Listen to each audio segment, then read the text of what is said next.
Labdien! Labdien!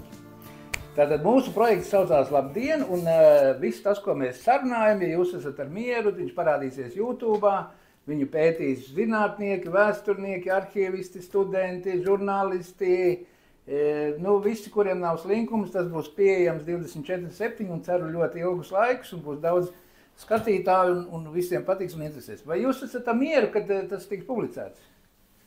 Nekāda problēma. Nekāda problēma. Manā vecumā problēmas ir atmestas. Brīnišķīgi. Jā, un tad ir tā, ka varbūt mēs varam sākt ar sarunu to, ka no kuras pilsētas jūs nākat, kur jūs esat piedzimis, kas kaut kādas tādas bērnības atmiņas pirmās, un tad mēs lēnā garā nonāksim līdz Ādažiem. Tā.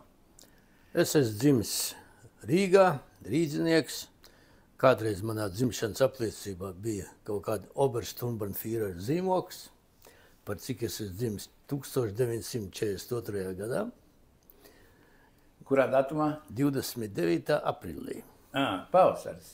Jā, pēc tam, kad man mainīja uz pirmo pasi, man taisīja vīzu izbraukumā, sūtīja man uz Angliju, tad dāma, kura nesaprata manu humoru, viņa teica, jums vajadzētu mainīt uz vārds pasi. Es saku, ne, paldies, es iztikšu ar PSRS pasi. Labi, jā. Un tad uz kurā ielā jūs piedzimāt, kurā uzaugāt? Kur piedzima iela, es nevaru pateikt, bet uzaudzis pamat bija Mārupas ielā. Tas ir Āgenskalns? Āgenskalnā, jā. Tad mēs kaut kur netālu esam viens no otras. Jā, un gāja turpat blakus 2 māju tālāk, bija 27. pamatskola aiz baznīcas, un pēc tam beidzas vidusskolu 4. slavenajā vidusskolā. Mārupītes krastā. Ot par to Āgenskalnu, tad kādas tad ir tās pirmās bērnības atmiņas? Jūs gājat tur bērndārzā vai kaut kādā tāda? Man bērndārzā mamma veda, un es histērijā raudāju, un pusceļā atgriezamies atpakaļ. Un ar to mans bērndārs beidzās.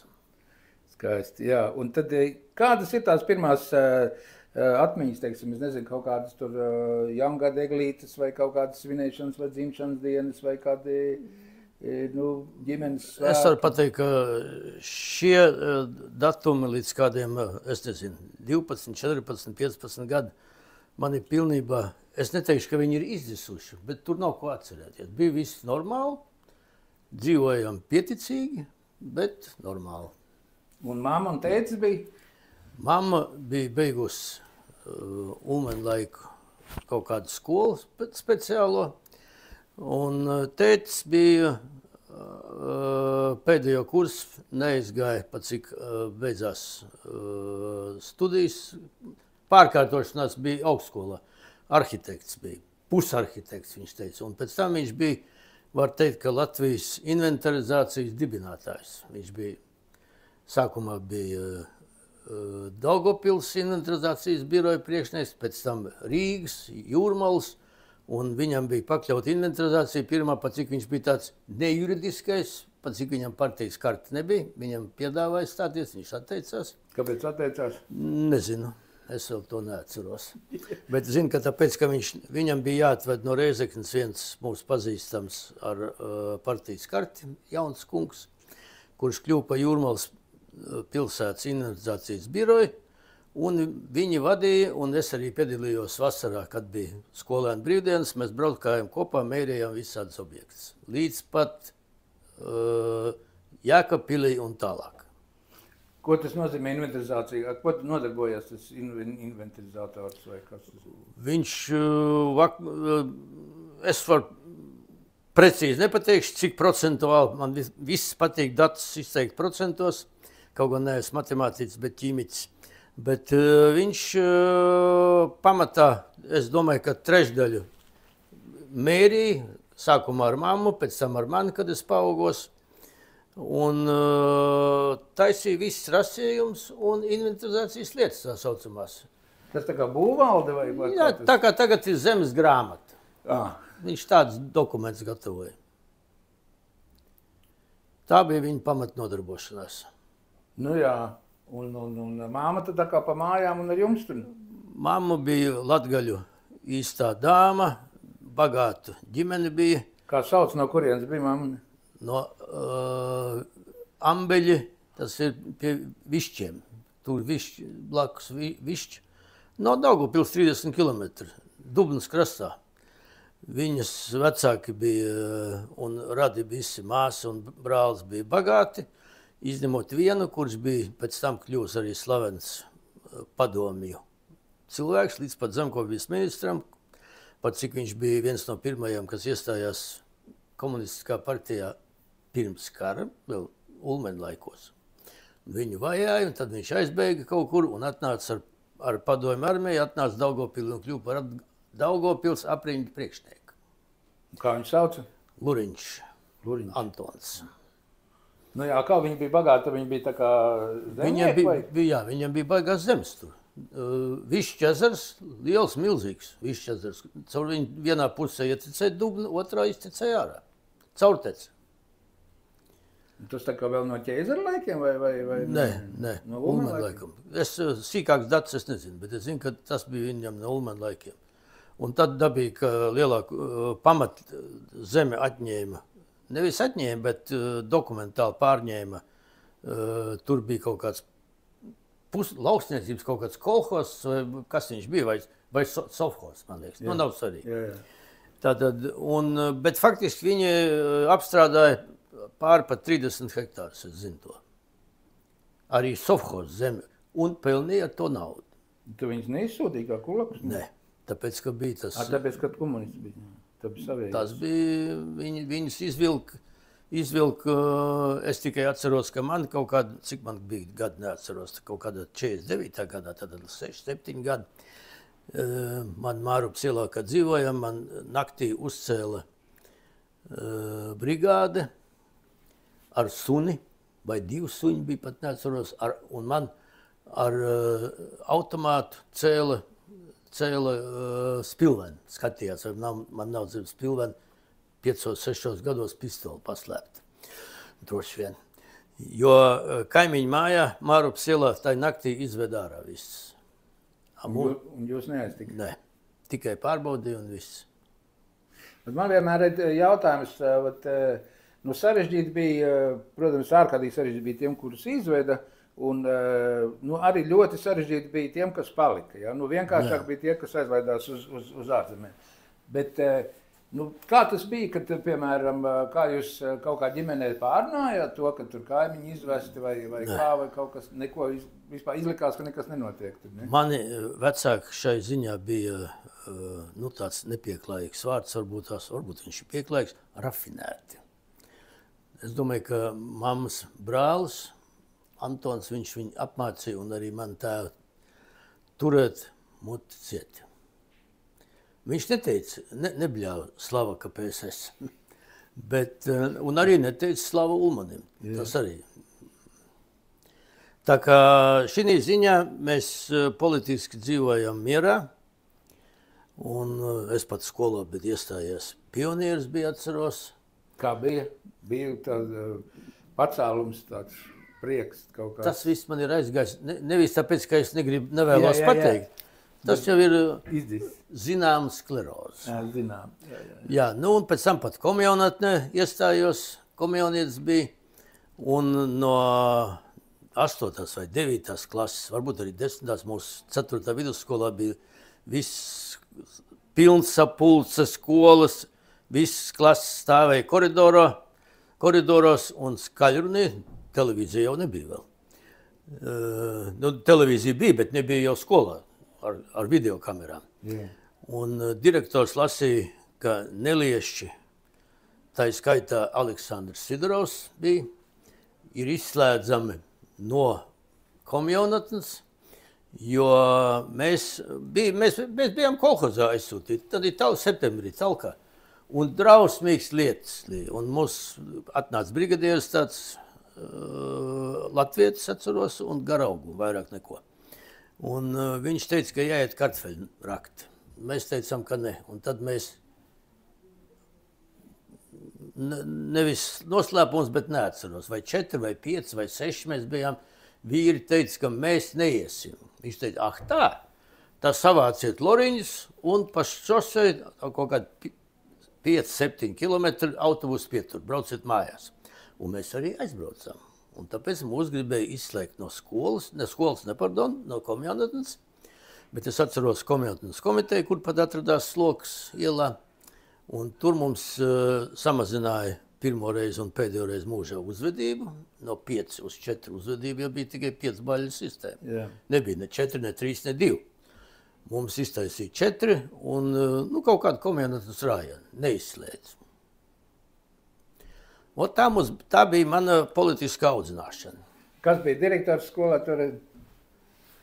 Skolas direktors bija, viņš bija slavens, viņš bija kaut kāds sēdējs bija Lēģerī uz robežas, uz Rīgas robežas kaut kur vai Salaspilī, vai kur bija kaut kāds lāģeris. Viņš tur bija, un no turienes viņš atnāca atkal pa direktoru. Nevis atkal, bet atpakaļ. Jā.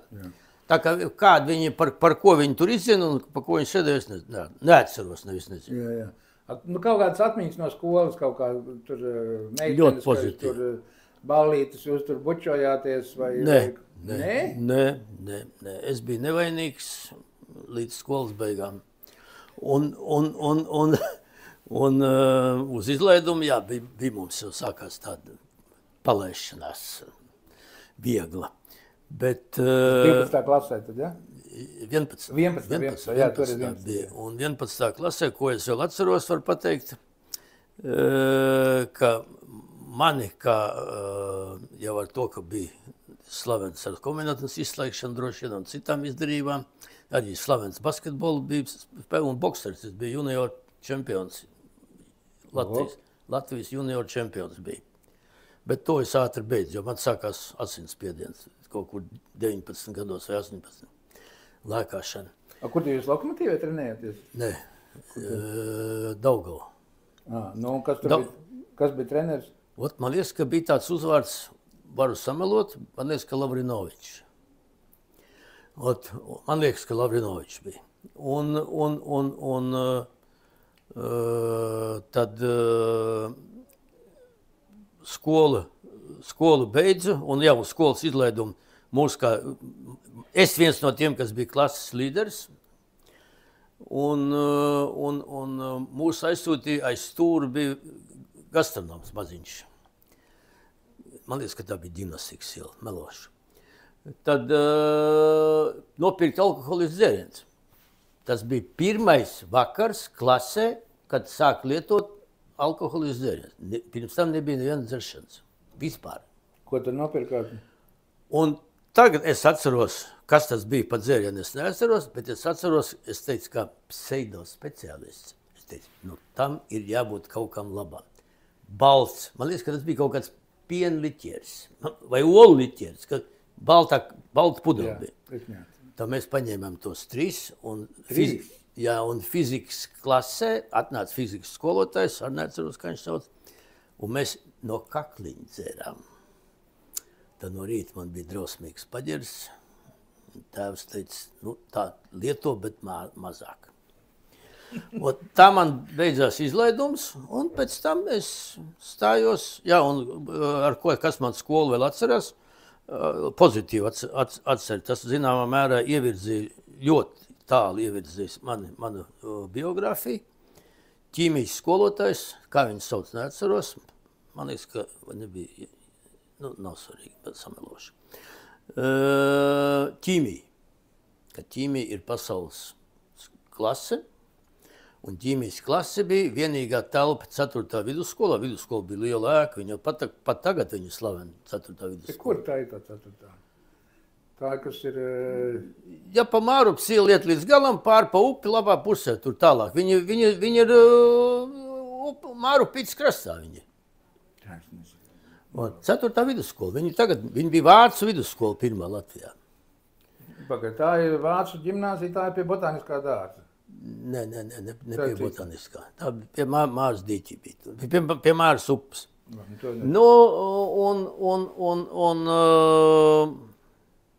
Pirmā gadā par cik toreiz bija Hruščova laiki un stāsts bija augstskolās, tiek kļuva bez jebkādām konkursam, pietika nolikt tas viss uz 3. Stāžas vajadzēja. Darba stāžas pēc skolas beigšanas. Man viņa nebija, es uzreiz pirmo liku.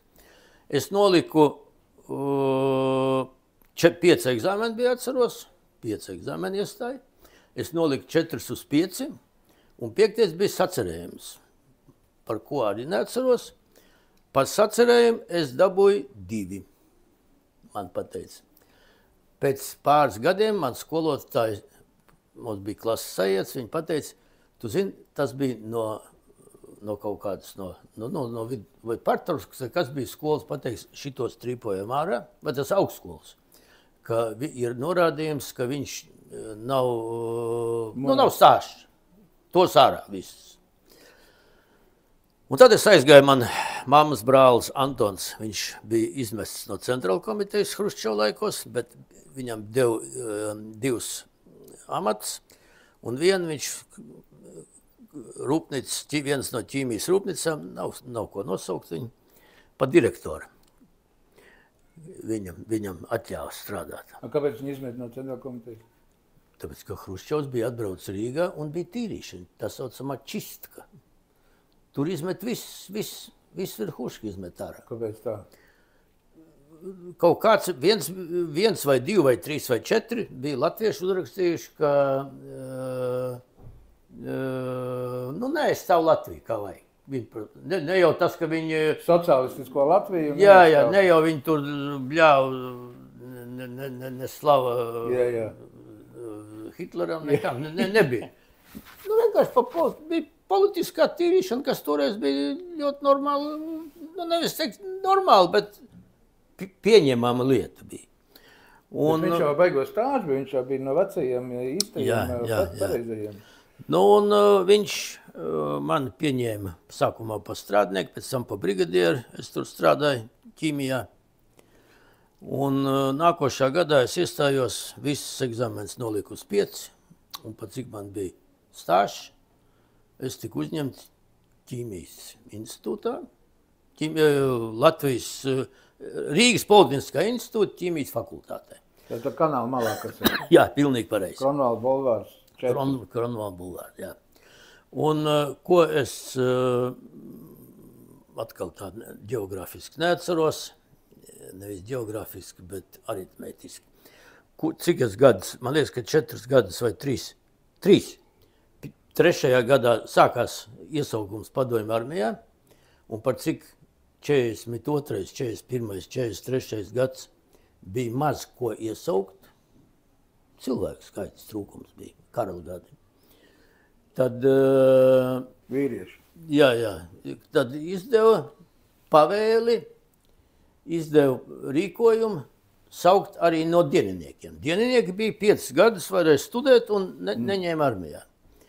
Un mani pirmā gadā man iedeva atcelšanu. Atlaid tā kā, ja? Es neatceros, kāpēc to. Bet man pateica, ka vēl 1 gadu mācīties var. Un no 3. kursa man paņēma armijā, par iesaukumu, vai tas ir vajadzīgs, es nezinu. Viss ir es varu pateikt ļoti interesanti, kas man iegūlies. Man vispār ir, arī manā vecumā ir daudz, ko es aizmirsis un neatceros. Bet man ir tādas pozīcijas, ko es tā kā filmas kadru atceros.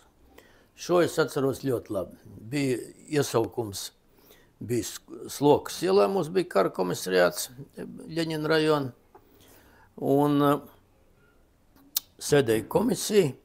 Un vienā galda galā sēdēja viens tāds privātā, kurš praktiski neko nerunāja. Un tad viņš kaut ko apskatījās, paņēma, kad man jau skatīja individuāli. Un viņš teica, vai teikt to krieviski? Jebkā var teikt, jebkā. Pilnīgi. Viņš teica, я хочу этого проверить еще. Un viņš izņēma Man neskādēļ liekas, varbūt, ka tā ir rupi kļūda, ka tas bija dolārs viņam.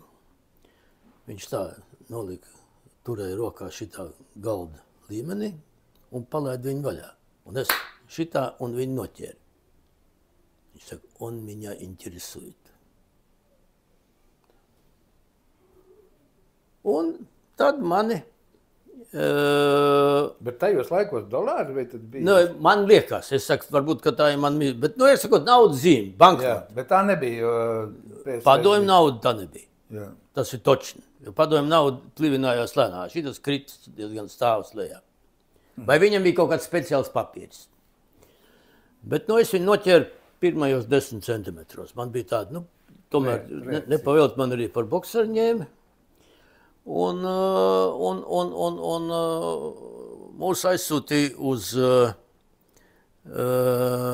pie Novgorodas slēgt armijas liela daļa, kurā brīdināja, ka tuvojoties žogam, nevis kāpjot pār, šauj bez brīdinājumu. 1,5–2 mēneši mēs gājām tur pārbaudas, pēc tam, ja man absolūtos skaitļos, nevis precīzos skaitļos. Ja manā rotā bija, teiksim, 100, es nezinu, neatceros, tie varbūt arī 70 bija. 10–15 atlasīja atpakaļ, atsevišķi, es tai skaitā, un pateica, ka jūs esat atlasīti spēcdienas darbā armijā. Un tātad tā saucamais dopusk. Ko tas nozīmē? Pielaide. Sofsik, man bija grifi. Kam pielaide? Man. Pie kā pielaide? Pie dokumentiem. S dokumentami sofsikretnai. Tie īpaši... Augstākā kategorija tā bija. Pēc skolas beigšanas. Un es mācījos 4 vai 5 mēnešu, un kaut kur jūnijas, jūlijas, mēs braucām ar vilcienu, nosūtīja mani un vēl vienu rīdznieku, tas bija no mans, mēs tur draugi kļuvām, pulkveža dēls, nosūtīja mūs uz Odas dienēdu, aviācijas daļā. Kādas 2–3 nedēļas mēs tur dienējām, slaistījāmies vairāk nekā dienējām. Pēc tam mani izsauca pārbraucot uz citu daļu, kur bija speciāla instrukcija, instruktāža, ka sakarā to, ka man ir iedot pielaidi. Tas ir padomju savienībā, tā bija augstākā kategorija. Dokumenti ar совсекретность государственной важности. Augstākā. Es tur nodienēju 2 gadus nepilns un kļuvu par slepeno sakaru stacijas pirmo priekšnieku tur. Es ierindnieks. Tā bija virsnieka vieta, amats, bet par cik tas bija 1. gadu, tur sākās attīstīties šis sakari bija šim te Odas štābam ar ģenerālštābu Maskavā. Tad man iecēla par šīs stacijas priekšnieku, un mēs braucam saņemt iekārtas vēl kopā. Es vedu viņu. Tas ir kaut kāda radio raidītāja, kaut kādas... Nē. Rācijas? Telefona. Stacija. Kurā gadā tas sanāk tad bija? Tas bija 65. vai 66. gads. Nē. Meloši. Nav svarīgi. Jā. Ja vajag, es varu precizēt. Nē, nevajag. Tas domāju. Tā, respektīvi. Un tur es... Karš bija beidzies jau? Sen jau. Kur tas bija? Nē, jā, 76. iesauks bija. Jā.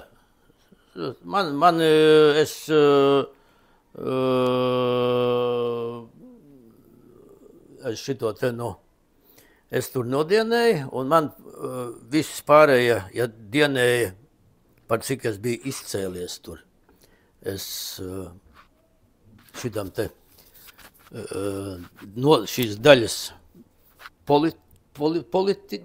zem politi. Jā, vietnieks politiskajā. Politiskajā darbā, jā. Es viņam rakstīju ķīmijā diplomdarbu. Labi. Viņš uztaisīja, visiem bija pateiks, ka dembels, tā saucamais, demobilizācija būs no oktobra līdz decembrim jums visiem. Un es ar savu, man bija 2 stacijas, man bija stacionārā štābā un uz riteņiem atnāca jauni pēdējā gadā. Mēs uz riteņiem sēdējām kaut kur tādīs Moldāvijas kalnos tur. Man atskrien daļas komandieris sarkaņģīm, skatās uz pulksteni, viņš saka, KGB, уезжает, ты с ними.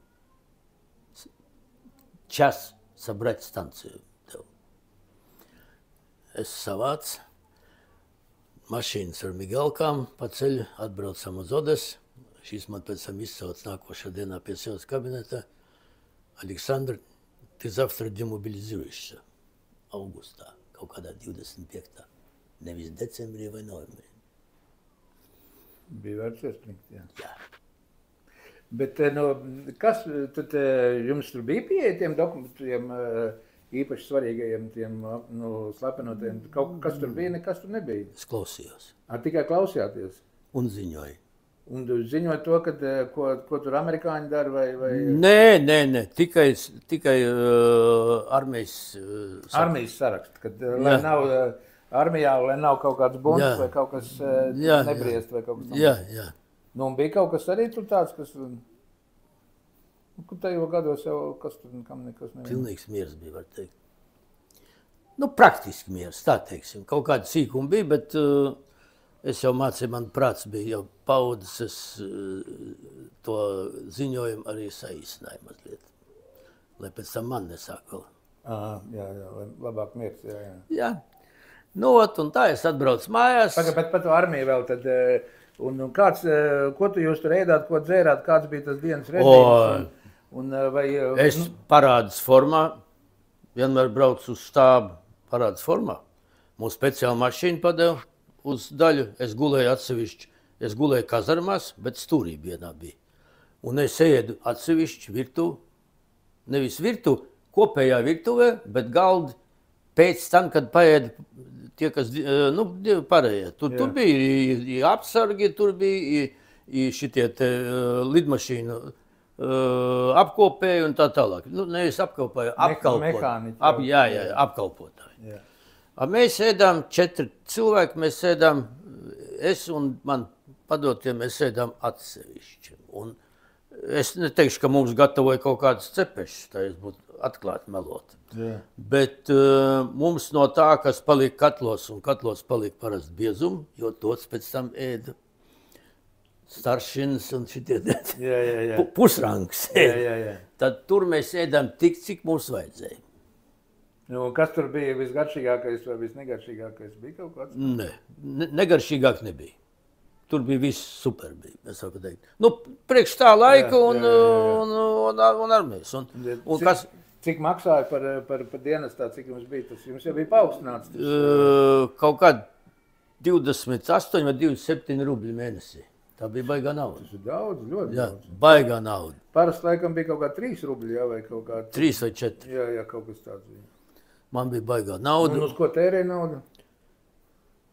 Šito, un kaut kādu konfets vai kaut ko tādu, vairāk neko citu. Un ne jau es jau dzeršana man bija stipri ierobežota, gan tāpēc, ka bija tāds dienests, bet arī tāpēc, ka man pēc rakstura bija ierobežots, kā ķīmiķim. Un kad es tos 3 gadus biju jau nomācījies kā ķīmiķis, un pie mammas un papa labas finansēm, plus vēl stipuši man bija, laba kaut kāda 40 rubļi, man liekas, stipendija bija. Ko toreiz varēja nopirkt par 40 rubļiem? Cik maizi maksāja? 13 kāpēks? 12, 13, 14. Jā. Šnabs līdz šim brīdim atceros, pieņemsim, man ļoti patīk. Pomerāns bija 2,20 vai 2,12 kaut kas, un kristāls no galvas atceros šodien. 3,07. Jā. 3,07. Un kaut kāds armēņu konjaks 4,12. Es līdz kapeikai atceros. Man aritmētika ir baigā atmiņa. Un tās boksu iemaņas noderēja arī armijā? Nē, spēcdienests apmācīja. Un, jā, un pat cik spēc daļu. Un faktiski mēs bijām tādi, nu, kā saka, mēs bijām Čekai padoti. Mūsu armijas čempions, PSRS, nevis apgabalka čempions, mūsu apmācīja šaušanā no pistoles. Man bija pistola. 2. gadā man jau. Kad man jau piešķīra pakāpi. Bet kas man bija pa pakāpi? Man bija sākumā efrektors, pēc tam seržants, un ejot ārā man bija leitnants. Ejot ārā leitnants. Jā. Bet jums jau bija tā kā, nu jums jau bija augstākā izglītība, kad īsti var teikt. Pusaugstākā. Jā, končināja viss šeit, tā man saucās. Ja būtu bijis pabeigta augstākā, tad būtu jaunākais leitnants uzreiz. Jā. Nu, un no Makāro es iemācījos šaut, es varēju, nu, viņam tam staršinam, kas mūs mācīja, viņam patika arī no mūsu naudas, ko mēs viņam mazliet piešķījām, viņam patika iemest. Un tad jums vajadzēja dot viņam naudu? Nē, to mēs viņam paši dāvinājām. Ne jau naudu, bet polšu. Polšu. Nauda nebija tur un neviena. Jā. Un viņam bija tā. Viņš pats nesāja kaut kādu apseju, stingru, ko es apskatījos vēl, vai tiešām nevar cauri redzēt. Nē. Nu, lent kaut kā. Acīm, jā? Jā, acīm. Un tad mēs metām, jā, ļoti daudz bija tādā pašā Stalovkā konservu. Metām kādas 5, 7, 10 metrus konservu kārbu, un viņš uz troksni, kur viņi nokrīt, viņš viņu sašāva. Tukšu vai pilnu? Tukšu. Viņš viņu sašāva. Profesionāls? Čempions. Un te jūs arī iemācījāties? Nu, es konservu nešāvu, bet uz galvas nevienam arī nešāvu, bet pa 10 metriem es ar pirmo šāvienu konservu kārbu nogāzu. Nu, to es varu pēc tam pastāstīt, lai šo tēmu nobeigtu ar mēs. Kad es biju atnācis jau šeit un nobeidzis augstskolu, man jau strādāja organiskās sintēzes eksperimentālā rūpnīcā. Tad man bija kaut kādi jau 30, pār pat 30 gadi. Man iesauca nevis mani, bet lielāko daļu tur iesauca no vadības rūpnīcas un orgsintēzes institūta. Iesauc uz šitos kvalifikācijas celšanas kursiem armijas, PSRS armijas, nevis Latvijas. Nu, un tad mēs Ādažos, starp citu, toreiz es iepazinu Ādažos. Mums aizved vienu dienu uz Ādažas poligonu, iedeva Makārovu, un mēs bijām kādi 30 vīri bija.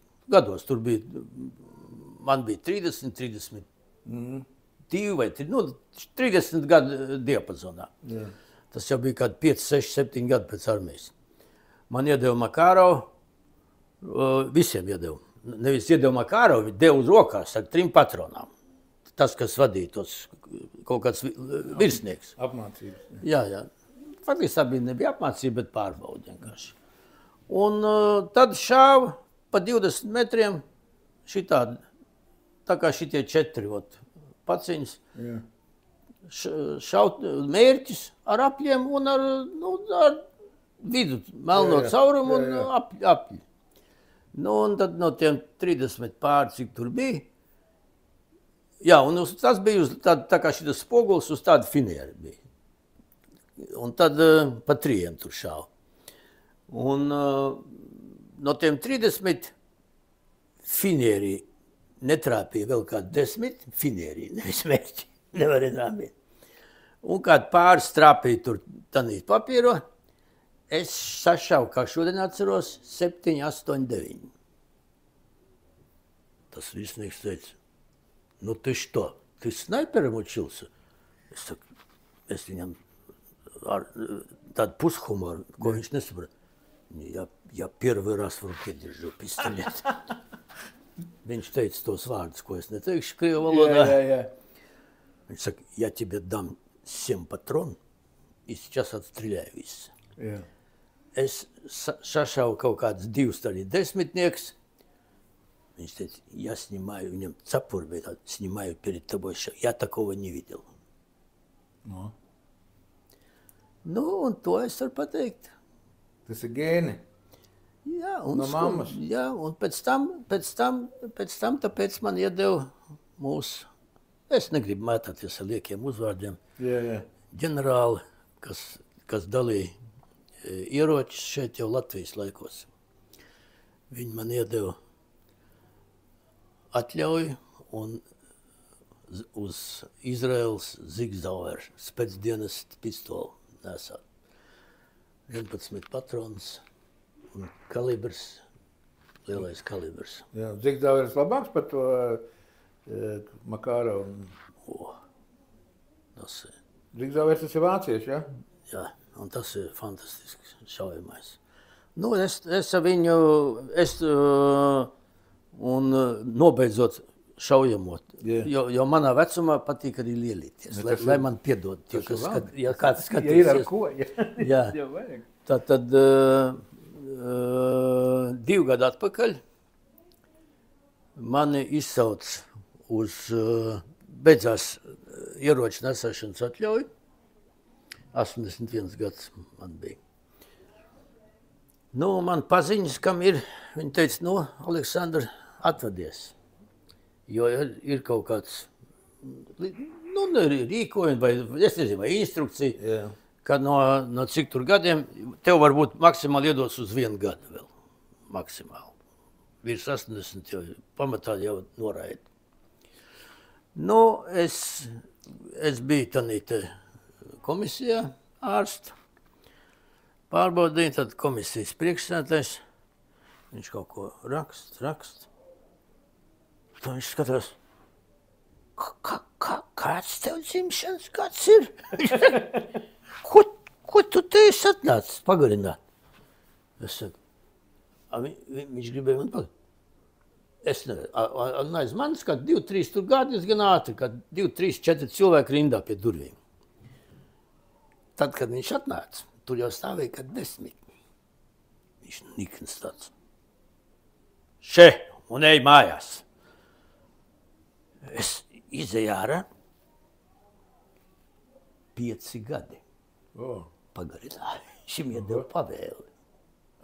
Bija no augšas, bija norādījumi. Jā, norādījums, ka šitam vajag iedot 5 gadus.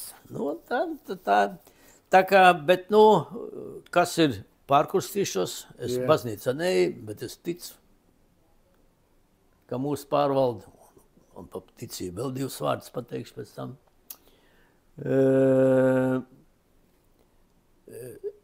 Es neesmu nevienreiz šāvis ne uz vienu dzīvu radījumu, pat ne uz suni.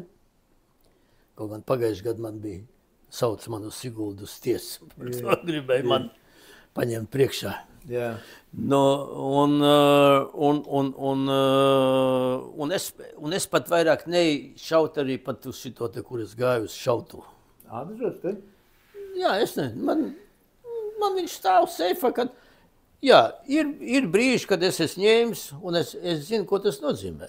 Jo man, nu, nezinu, vai to var pateikt, tas ir, ka man labāko draugu, ko zina pusi, nu, nekādu pusi, zināms apriņas Rīgā un Latvijā, lielākais Baltijas biznesmenis, Banka Baltija padomas priekšsēdētājs bija Gurevičs, kuru nošāva. Cik gadi, 7, 8, 10 pagājuši jau ir. Kad mēs ar viņu sēdējām, es lidoju nākošā dienā uz Hamburgu, un viņam parasti nekad nebija laika ilgi runāt. Un viņš visu laiku teica, Saša, pasīdim izšķo. Es atbraucu kaut kur 4, un mēs sēdējām līdz 8. Un 9:30 vakarā viņu nošāva. Piegāja viens puisītis pie loga mašīnas, un mašīnā viņu nošāva. Viņam bija tikai labi. Tā kā, jā, nu, un pēc tam mani bīdīja par šīs te organizācijas. Viņam jau piederēja visi lielākie supermarketi pirmie. Viņš faktiski ir supermarketi dibinātājs Latvijā. Atvērējis, nevis dibinātājs. Lielākā firma bija. Supermarkets tas ir pagaitie, kas tie ir vācieši? Nē, viņam piederēja viss viņam. Viņam visi šitie pirmie, kas bija. pirmais AB un viss te pēc tam. Šitie, tie, jā, viss viņam kronas pat pa vidu. Te bija pat vācu sūtnes bija atbraucis, kad viņam vēra pirmo veikalu, kur viņš iecēla manu meitu pa direktoru. 22 gados. Nu, un tā kā es zinu, ko, un pēc tam man pateica, paaicināja biedri, ka tu esi nākošais rindā, tā kā uzmanies ar runāšanu un ar uzvedību. Nu, bet pat cik es jau saku, es to, ko es pastāstīju par savu dienas, es esmu izgājis šo, man ir skaidrība. Un es zinu, ka divas reizes, nu ne jau tas, ka uz mani tur tēmēja, bet ka man jau bija uz kantes jā vai nē. Bet tad, laikam, pateicu, pat cik es biju stipri atgājis no visām šīm lietām. Un paldies Dievam, ka es neieņēmu viņu krēslu, ko man piedāvāja. Ka, jo šīs daļas dzīves, diemžēl, virzība, tā nav tikai Latvija. Kas tas ir? Latvija tas ir, ja salīdzina kolhos, tā ir viena brigāda. Labākā gadījumā tikai. Neliels kvartāls. Jā, tas, kas notiek Eiropā un sarunāšanās par Ameriku, kur es redzu bijis. Bet vēl kāpēc jūs izdomājat jaunībā par to boksu trenēties? Kāpēc, es nezinu, tur vieglatlētiku vai vēl kaut ko? Mani vilka kaut kādīgi. Un man bija pat ar vienu, varbūt tāpēc, ka man bija kaut kas šo tēmu, to, ko es gribēju teikt, ka es vēl pastāstīt par savām spējām. Tā nav lielīšanās. Man bija kaut kāda ļoti asa reakcija un fizisks spēks bija. Es spēlēju basketbolā pa naudu, par kaut kādu 50 vai 60 rubļu mēnesī. Maksāja Ilģiciem komanda, viena tur papīra fabriks. Es spēlēju basketu Latvijas 2. līgā. Tas arī no 4. videns. Tur bija baskets gāja ļoti strauji. Un tāpēc aizgāju, kāpēc tieši es aizgāju, es stāstītu pasakas, ja es teiktu. Es neatceros, kāpēc. Bet, reakcija, fiskultūra, spēks. Un pēc tam savu spēku un zināšanas arī pēc šīs armijas es gāju vēl zināmās spēcnodarbībās, bet man mājās ir bijis 2 reizes, pat mājās pie manis ir bijis Latvijas ekstrasens numur 1. Kurš tas ir? Saistīts ar Zilā kalna Martu.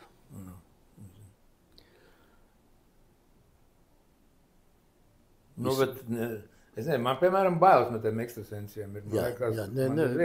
Bet viņš bija ļoti zolīts, un viņi, kas jau ko daudz nesaprot, ka ekstrasens, tie, kas nodarbojas profesionāli, es uzskatu no 100, tas ir atkal no gaisa paņemts cipars, 90-95 žuļiki. Bet tie, kas nodarbojas gribēdam arī labi izdarīt to, ko viņi dara labu, viņi saīsina savu dzīvi. Viņi dziest paši fiziski. Un tad viņš mani satika. Man bija problēmas ar galvas griešanos un ādažos jau. Tas bija gadi 15 atpakaļ.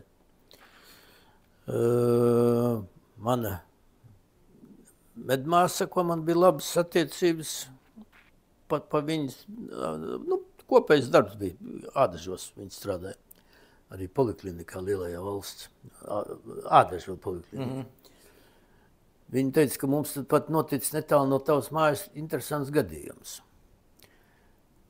Vienai ādažniecei 3. stāvā uzlauza dzīvokli un nozaga televizoru tikai. Un viņi saka, un tu zini, kāpēc es tev stāstu? Man tās problēmas sākās ar to reakciju, ar galvas griešanos. Viņa saka, viņai bija pazīstams ekstrasens. Šis te, tas ir viens no pirmajiem numuriem Latvijā, nevis pirmais, kāpēc jau pēc skaita, pēc dibināšanas skaita. Viņš atnāca dzīvoklī, viņš apskatījās, viņš saka, skatās uz to tukšo plauktu, kā šeit. Viņš saka, vai jums uz televizoru nebija tautiskā rakstā apšūts tāds paklājiņš virsū uzlikts? Viņi saka, izvaldījis acis, viņi saka, jā, kā jūs to zināt? Nokāpsim 1 vai 2 stāvus zemāk un pasauksim miliciju, policiju jau. Atver vaļā un tur stāv viņas televizors ar to paklājiņu. Kaimiņš. Un tad viņi saka, es tev savedīšu viņu. Un viņam bija liels office ar 3 istabu kabinetiem, bijušajā Gorki ielā, lielā mājā. Viņš saka, es tev sarunāšu vizīti pie viņa. Es ierados, tur sēž koridorā pie viņa kādi 6, 7, 8 cilvēki rindā. Jau sarunāt pie viņa. Viņš izgāja ārā, atskatījās uz to rindu. Viņš saka, tev atsūtīja, tā dāma nesaukšu vārdā. Tev viņa atsūtīja uz mani uzreiz, pirmoreiz redzu. Es saku, jā, tu nāc iekšā bez rindas. Es iegāju iekšā, viņš man izdarīja pārbaudi. Viņš saka, tu zini, man no tevs bail ir. Tev ir baigās dotības. Un tad viņš man uztaisīja pāris vingrojumus, man pazuda visas šīs problēmas, un vēl atbrauca 2 reizes pie manas mājas. Viņš saka, man gribu tev, tu man interesi izraist. Un pēc šīm te viņa vizītēm, es atkal to kārtību, rindas kārtību, kad man sākās šīs te problēmas. Nevis problēmas, bet spējas. Man sāk, es tagad paceļu šitā rokas. Vienu momentu. Aiziet. Man plauksts paliek karsts. Un es pieņemsim sievai, noņem galvas sāpes. Noņem, jā. Kā to var izskaidrot, kas tas ir? Viņš man teica, ka man ir baigās spējas, vai es negribot kaut ko darīt. Es saku, es ne. Man pietiek ar šito. Bet tas jau, te jau viss runā, kad viss tās spējas nākot no mammas, ka mammām, parasti mammas ir tās labākās, kas... Nē, mana mamma bija latgalieta, nekas viņai nebija. Šī ziņā viņai nebija nekas. To es varu pateikt 100%. Kad vecā mamma vai... Nezinu. Un tad mēs vairāk stāstījām par, tā kā es to teicu, viņš teica, tev tāpēc arī speciālists no tās armijas, kas skatīja, viņš tev redzēja. Viņš saprata, kas tu esi. Tā. Jā. Atgriežamies vēl atpakaļ pagātnē vēl. Jā. Jūs atceraties to, teiksim, Vācu okupāciju, PSRS okupāciju? Nē. Kaut kādas karavīras vai kaut kādas tur... Kopš armijas beigām nekādu. Man izņemot to, ko es teicu, man 2 reizes sauc uz kvalifikāciju celšanu. Jā. Man vairāk nebija. Man sauc vēl padomu laiki. 2-3 reizes man sauc uz stūrmāju. Kur tur? Vienkārši painteresējās, kā man iet. Vai kaut ko nevajag, neko, es teicu, neko, spasībā. Un vienreiz, kad mani iecēla jau akadēmijā strādājot, interesanti ekskursija. 30 cilvēki parasti šitā te turistu ekskursijas no darba vietām. Latvijas skolnieki, skolotāji un zinātnes darbinieki. Un man no akadēmijas šefs, viens no šefiem, viņš saka, tu negribi būt pa grupas vadītāju, tev pavilkt. Zinātņu akadēmijas? Jā. Kāpēc ne? Uz DDR vēl demokrātiskā Vācija bija. Kāpēc ne? Es saku, davai. Un tad, ko es minūti atraušu laiku šeit un tur. Sauca uz Latvijas arotbiedrības kantori, tad toreizē bija Stučkas, un kas tā bija pa ielas stūrī, bija 4 stāvu māja, bija arotbiedrības. Nu, jā, vēl tagad ir, man liekas, tur tam, jā, zinu to. Jā. Nu, tur bija. Torna augšā tur. Jā, tai mājā. Man teica, atbrauc tikties ar grupu, nu, teiksim, 12. Es vai es kaut kādu darbu aizņemts, vai korķi jau nebija uz ielām praktiski. Es atbraucu, eju iekšā, tie tur sēž zālītē tādā nelielā. Nu, un viņš saka, nu, te es iepazīstināšu ar jūsu grupas vadītāju. Un kā viņš, nu, humoru gribēdams, bet tie stulbeņi saprata tiešām pār. Viņš nav no skolotāja aprindām, viņš ir no citas organizācijas. Jā, un šie visi... Un tas bija lielākais kronis, kad man pēc tam viņš pateica, kur ir no organizācijas tajā grupā 2. Nu, nevis organizācija, bet vienīgi Stukača. Jā. Un tie manā klātbūtnē stāstīja viss, kad bija sēdējām, tad mēs ar vilcienu braucam. Rīga, Viļņa, Berlīna. Vagons 30 pilns, mūsējais ļuks vagons. Manā klātbūtnē šie stāstīja politiskas anekdotas, un kad tie 2 bija iekšā, manā klātbūtnē nestāstīja neko, un kad tie 2 Viņi baidījās, ka viņi domā, ka jūs esat augstāk ranga nekā viņi. Jā, un pēc tam man atsauc pēc šīs ekskursijas. Starp citu, ļoti zolītas attieksmes bija. Pateicu, uzrakstiet, lūdzu izziņojumus uz vienas lapas, ka principā neko nekas nebija, bija ļoti normāls, dažs sīkums politisks anekdots, viņš tas neinteresē. To viņš saka, tietiņi pišķiķi vispār. Jā. Bet, nu, pēc tam, kad es biju lielajā delegācijā, tur bija institūta direktors, institūta direktora vietnieks, un Zinātņu akadēmijas viceprezidents. Mēs braucam pirmo reizi, es biju uz Franciju. Kurā gadā? Nevis slēpjot, bet negribas muldēt. To, ko tas bija kaut kur līdz ādažiem, tas bija kaut kāds ādažos 88. Tad kaut kur 86. 82. šī te diapazonā. Es biju uz Maskavu speciāli uz KGB instruktāžu. Atceros, ja tā KGB, zinu, kur bija tā māja, vai nezinu, Maskavā. Galvenā iela, un tad tur bija pa labi vēl kaut kāda viņam, ne filiāli, bet vāciski pāriet aptailungs, ne aptailungs, nodaļa tur lielā, ar visu, ar sārdz, ar visu. Un tā instruktāžas kabinets, tas vienkārši interesants mūsu laikiem, kas strādā pie pārvaldes.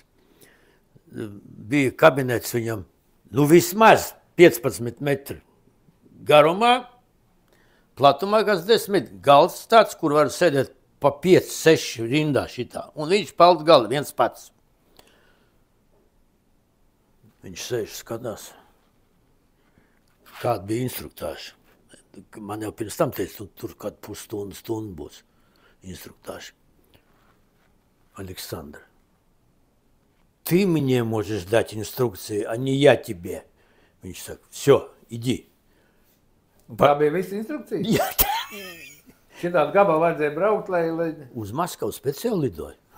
Un tagad viss šitās te instrukcijas beida, bet ārā ejot logi ar restēm, nu, stikli nevis logi, bet stikli siena ar restēm, un sēž kāds 4-5 dāmas rindā, bet bija tukšs, es biju vienīgais. Viņi teica, pie šitā lodziņa man parakstīt žurnālā, ka es esmu bijis. Ar to beidzās visu mani instruktāžu, bet ielidojot Parīzē, mūs šitā Gestapo ēkā ir uztaisīt 5 zvaigžņu hotels Parīzē. Parizē Gestapo ēka? Ne, nu bija, kas bija, karu laikos, kas bija. Es neatceros to arī viesnīcas nosaukumu. 5 zvaigžņu hotels bija. Nu, Pirms tam bija Gestapo un tad pēc tam bija viesnīca uztaisīt tur. Nu, kuros gados arī es nezinu. Jā. Es vienkārši man teicu, ka tur ir bijis Gestapo un uztaisīt viesnīcas 5 zvaigžņu. Jā. Ne jau 5 zvaigžņu. 5 zvaigžņu. Un, jo, es saku, mūsu delegācijas vadītājs bija PSRS ķīmijas, Minhimprom ministrs bija, delegācijas vadītājs. Un no Latvijas bija viceprezidents akadēmijas, un es. Un mēs 5 bijām, vēl bija 2 zemāk ranga Latvijas darbinieki, ķīmiķi. Un mēs ieejam tad viesnīcā, tie tur paņem papīrs, un tas vienkārši interesanti tas ir, ko es arī atceros, nevis stāstu tekstiņas. Министр, он тем, извините, ваши номера еще не готовы, но господин, tur господин bija, Sidorovу номер готов. Tie izvaldījušās uz manu lūru. Es ieeju savu numuru, atver durvis, koridors, no numurs bija такой 3 istabas.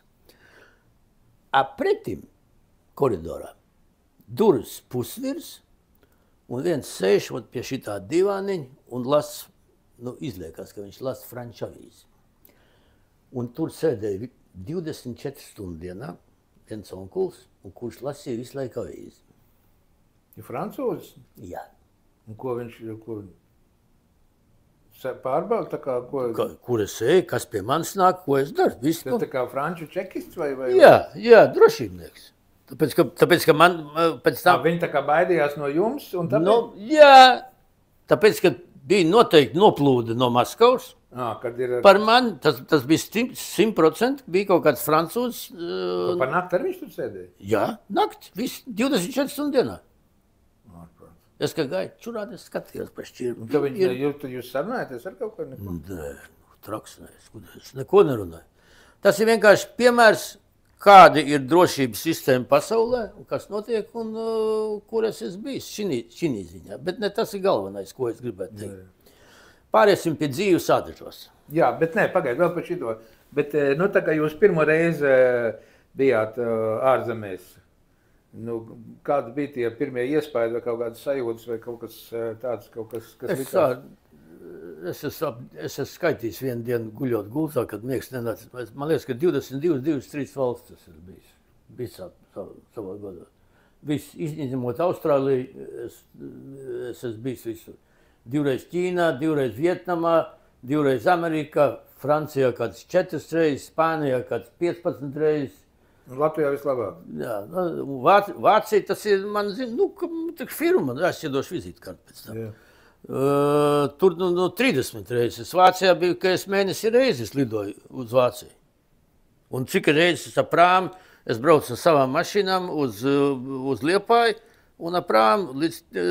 Ar ko atšķirās Latvija no visām tām valstīm, kur jūs esat bijis?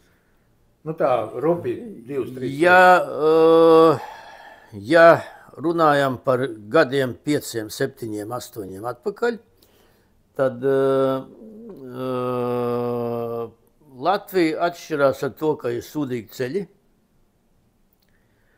Tā ir sliktā ziņa. Jā, un veikalos nevarēja dabūt visu to, ko tur. Es viss apģērbs vedu tikai no turienes. Labā ziņa ir? Labā ziņa tas, ka es mīlu bez muldēšanas, nevis tāpēc, ka man bildē. Tāpēc, ka es mīlu, tā ir mana dzimtene, un cilvēki šeit ir stipri normālāki kā ārzemēs. Pamatā. Kādā ziņā normālāk? Šodien jaunā paudze, tā skaitā arī manas paudzes, ir sevišķi mazbērni, iet uz slikto pusi. Bet tā jau jūs esat vainīgs, ne? Jā. Jūsu paudze ir vainīga, kad mazbērni ir tādi kādi. Kad es runājos ar savu sievu, es to pašu saku, ka vainīgi mēs esam abi divi ar sievu,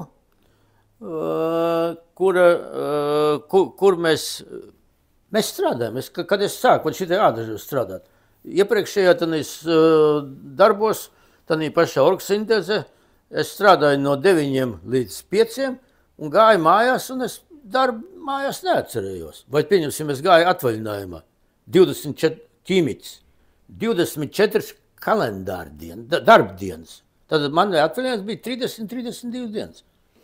Es nedomāju par darbu. Kā es atnācu šeit uz ādažiem? Es šancēju, es pārējā braucu, darba laiks sākās 8, tur tad Latfūdā, ekstraktos, braucu, kur 8:15, es biju 7:20 jau darbā. 7:20 no Pārdaugavas braucot to mašīnu, nevis no šejienes. Un mājās 7, 8, 9. Kādas mājas un kādas bērnu audzināšanas? Mazbērnu audzināšanas. Nu, jā. Ātrāk līdz gultai un gulēt. Nu, jā. Bet principā, un es vēlreiz saku, lielākā daļa es esmu atsijājis. Man vienkārši tāpēc, ka man jau vairāk lielie amatnāri. Par mani neinteresējās lielākā daļa bijušie, kuri interesējās darba dēļ un naudas dēļ. Šodien man ir tādi, kas man ir draugi, kas interesējās, ka mēs esam draugi, zvana man regulāri, sūta visādi ziņas, un mēs sarakstāmies, tas ir, bet šī ziņā ir uz slikto pusi šeit. Bet, ko es pateikšu, pieņemsim piemērs, kas nav salīdzināms slavenā Vācija un Latvija. Vācija, saka, man dzimtene. Vācu pasis pirmo izsniegto. Tad mani pārsteidz Hamburgi. Pat cik mēs sākām ar Hamburgu, es tur braukāju nemitīgi. Tīrība, sterilitāte, paika, restorāna ēdināšana, viss. Tas bija fantastisks. Viesnīca, kad es tur gāju, tas ir, sterilitāte, var teikt tā, kas saka, baktērija neatradīs. Tas šodien, aizpagājuši gadu, es biju pēdējo reizi sakarā ar šitām te visām, ar to Covid un viss. Man braukšana tur arī, un finanses ir sarukušas. Pēdējais, kad es biju, tas bija 2-3 gadu atpakaļ Hamburgā bija. Mana viesnīca pašā centrā, Hauptbahnhof, centrālais vokzāls, vilciens, milzīga stacija, viena no lielākajām Vācijā. Un es izēju ārā no viesnīcas, eju uz staciju pāri, otrā pusē man tur mašīna stāvēja. Skatos, stāv kā 5-6 policisti, aplis iztaisīts. Lielāks par šito istabiņu mazliet. Ar seju viens uztaisījuši apli ar seju uz ārpusi. Vidū stāv viens arābs, un es atvainojos, mīž uz apgaismas stabu. Dienas laikā. Kaut gan turpat 5 metri tālāk ir pagrabā milzīgi sterili tualeti. Viņš mīž uz stabu. Es tam savam vācu kolēģiem, es saku, partneriem, es saku, kas ir? Tā šitie tos ir dots rīkojums. Merkel bija vēl, šefeni. Nē, tie ir migranti, tie var darīt, ko grib. Tad tagad, kas skatīsies vai klausīsies, lai man piedod, bet tā ir dzīves īstenība. Mans draugs un lielais, viens no miljonāriem, viņam tagad Amerikā Volnogs atpūšās dienvidos, tad pirms atvadas es viņam tur palīdzēju Vācu banku sakārtot. Šis man saka, es latvijas teicu, viņš runājam krievis, viņš saka, tu zini, ko, es eju pie stacijas un stāv atkal kaut kāds kordons policijas un kaut kāds saka troksnis, tur tāds pūls, kaut ko tur runāt cilvēku. Viņš stāv viens neģeris, dirš uz trotuāru, pilsētas centrā, un šie viņam rāda pikstiem, ka viņš nerunā ne vāciski, ne angliski, ka vajadzētu tomēr noslaucīt dibeni. Vismaz. Viņš uzlika uz tādu, kāds viņš bija, un nospļāvās uz tiem vāciešiem un aizgāja prom. Viņus nedrīkst aiztikt. Nabaga vācieši. Labi, atgriezamies pie tiem laikiem, kad jums beidzās armija un kad jūs atbraucāt atpakaļ uz Rīgu. Jā. Un ko jūs darījāt tālāk? Jūs bijāt kaut kā naudu iekrājis kaut ko par armijas laiku vai kaut kā? Nē. Man tad jau tēvs bija liels inventarizators un labi pelnīja, viņš man visu finansēja. Tēvs man palīdzēja, es palīdzēju visu, ko darīt, strādāt. Viņš bija uzcēlis, es viņam ar to beigas palīdzēju. Jūrmalā mums bija kārtīgi māja, vasarnīca, liela.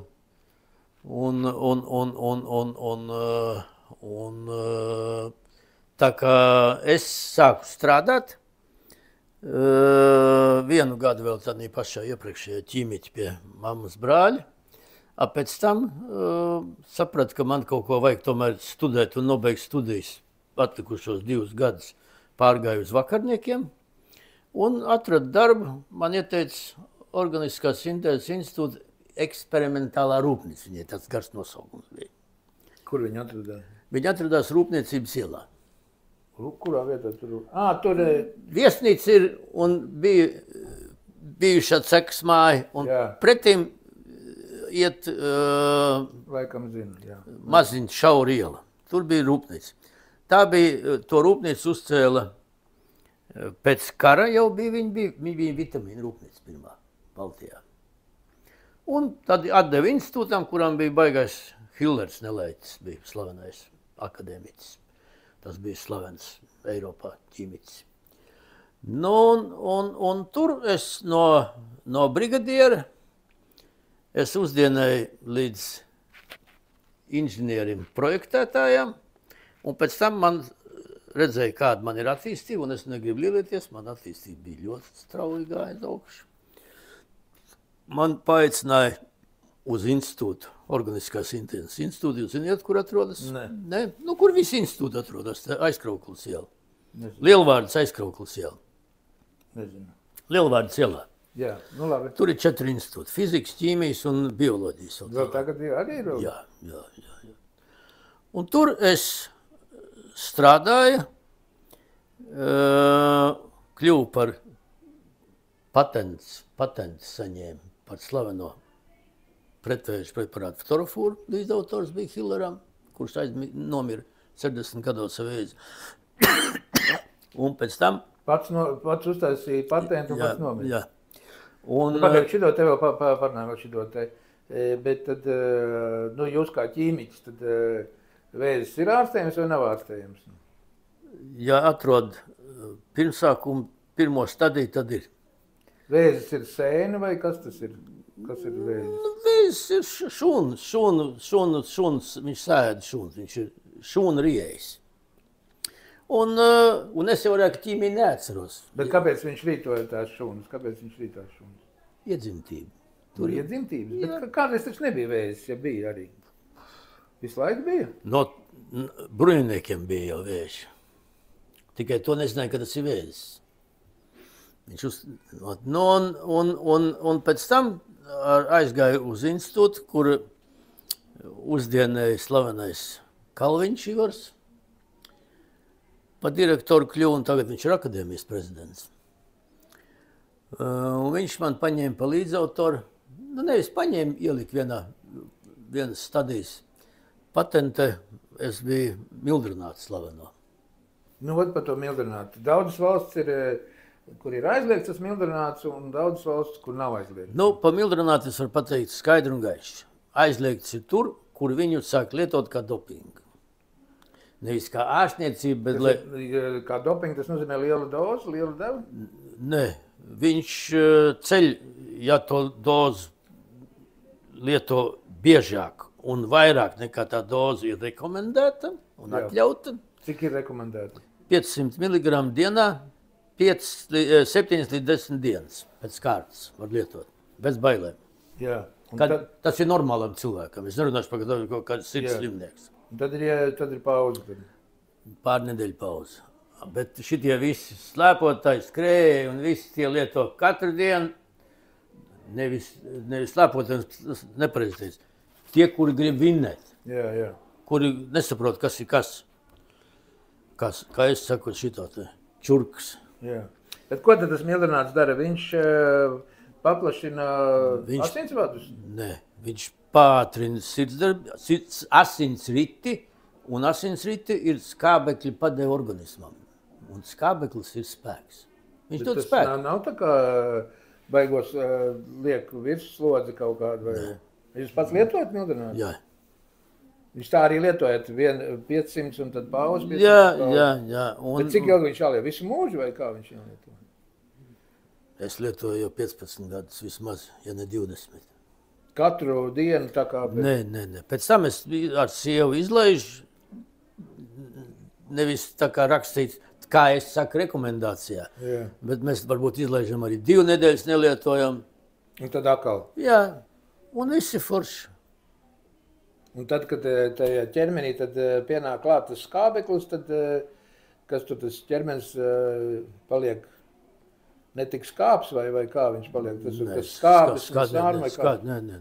Skābeklis ir tikai spēkams. Es melotu, cienījamais kungs, es vairāk neatceros detaļas. Jā. Nu, kad jau 20 gadu pagājuši. Jā, bet ja jūs tik ilgi lietojat, tad jau jūs, kā saka, tomēr, tad es jūtos labi, un to var redzēt pēc maniem 83 gadiem. Var redzēt. Jā. Es varu atspiesties uz grīdas. Šodien man tā galva ir 20. Es katru rītu es taisu to visu to savu jogu sistēmu no rīta 30 minūtes, kas man dod to spēku. Un 21 reizi non-stop pumps. Es droši vien, ka nevar. 21 reizi non-stop. Bet kad jūs to Mildrinātu dzerat? No rīta, vakarā? No rīta, tikai no rīta. Pirms ēšanas? Tikai no rīta. Pēc ēšanas. Pēc ēšanas, pēc brokastīm. Tikai no rīta pēc brokastīm un nekad nelietot viņu pusdienās un vakariņas. Kāpēc? Nevarēs aizmigt un miegs nenāks. Viņš atmodina organismu. Viņš neļaus gulēt. Tā ir tā medicīna. Bet jums vajadzētu būt miljonāram, jo tas ir tik labs zāles, un es domāju, pa visu pasauli. Tur, kāpēc es aizgāju? Miljardierim īstenībā. Jā. Tad, kad bija atbraukusi šeit, Ādažos jau, kad es strādāju, bija atbraukusi un tikās Dienvidslāvu ministrs, viens no ministriem tirniecības, un mēs slēdzam, kad es biju Latfūda direktors. Taisīja kartfeļus un visus čips. Jā. Un viņš runāja krieviski diezgan labi. Viņam tur mani stādīja priekšā tas mans vietnieks. Viņš saka, šis te ir Mildrināta Lida. Viņš saka, вы, наверное, миллиардер. Я? Es teicu, да, у меня, конечно, такая небольшая вилла на Мальдивах есть. Но так вообще, же не можно. Tā arī teiks, miljardieris. Bet tu loģiski, jo tas ir, es saņēmu patentu. Patentu jau kā 10 gadu maksā. Un pēc tam pagarina. Un tas, kāpēc es aizgāju no organiskās sintēzes rūpnīcas, kur es biju ražošanas vadītājs, Grindeks tagad viss. Viss ražošanas zem manis bija. Tas, gribas pateikt, to orgānu nosaukt. Direktors atnāca jauns, viņam atnes papīrs, kā viņš pagarinātu to. Un viņš aizmirs iesniegt 30 dienu laikā. Spānijā ir jāiesniedz, Spānijā. Jā. Tur notiek kaut kā 35 dienas, un man zvan, tavu papīri ir izmest ārā. Es saku, kā izmest? Es zvanu tam loceklim. Viņš saka, man tik daudz darba, es aizmirsu. Un es katru mēnesi saņēmu 2,5 līdz 4,000 mēnesī. Un šis man uztaisīja reiz 10 gadu pareizi, cik tas ir. Ārprāts. Labi. Bet kura valsts vairāk lieto Mildrinātu? Nezinu, viņas tagad ir rūpnīcas, arī Krievijā ir uzbūvēta rūpnīca. Man liekas, ka vai nav tikai Austrijā rūpnīca un kaut kur. Man tas neinteresē vairāk. Un tad šitas te Mildrināts, tas bija pēdējais piliens. Tad man viens paziņa, kurš jau no augsts stāvošiem, no darbiniekiem tur institūtā. Viņš saka, viņam bija zvanījuši no ādažiem, ka sāksies ekstraktu ražošana. Kas tie pa ekstraktiem? Dažādi farmācijas un medicīnas ekstraktu ražošana sāksies. Ko nozīmē ekstrakts? Kas tas ir ekstrakts? Tu ņem jebkuru zāli, vai tas ir ķiploks, vai tas ir auzas, vai tas ir ziets šitas te iemērts spirtā un pastāv 20 stundas, un tas, kas tur iznāk, tas ir ekstrakts. Un kā tu lieto, tas ir zinātnē jābūt. Ražotājiem tas neinteresē. Viņam ir priekšraksts, ka vajag šito ekstraktu. Kur viņš pēc tam lietojas, nezinu, lielāko daļu. Nu, un kaut gan es zinu. Nu, un viņš saka, man nepatīk tur. Tu aizbrauc tur, varbūt, ka tev patiks. Tev salamājās ar direktoru, vēl viņš tev piečakarēja. Kurā gadā tas bija? 88. 88. Pavasars. Jā. Aprilī es te biju. Tieši aprilī. Nu, es atbraucu Jaunkuls. Sēdz bija šlagbons priekšā. Jā. Man bija jauna ņiva nopirkt. Jā. Es atbraucu, iekšā. Tur viņš iznāk ārā. Es nesaukšu uzvārdus. Nu, kā gribēja. Tas šafs. Pēc tam viņš bija arī priekšsēdētājs kādu laiku. Nu, viņš apskatījās un man saka, no, tu baigais džekses. Tas, ka tu pastaigi apskaties, kas te ir, ko tev vajag, to cehu, kas tu, kur būt. Tu jau bija daļa uzbūvēt jau. Jā.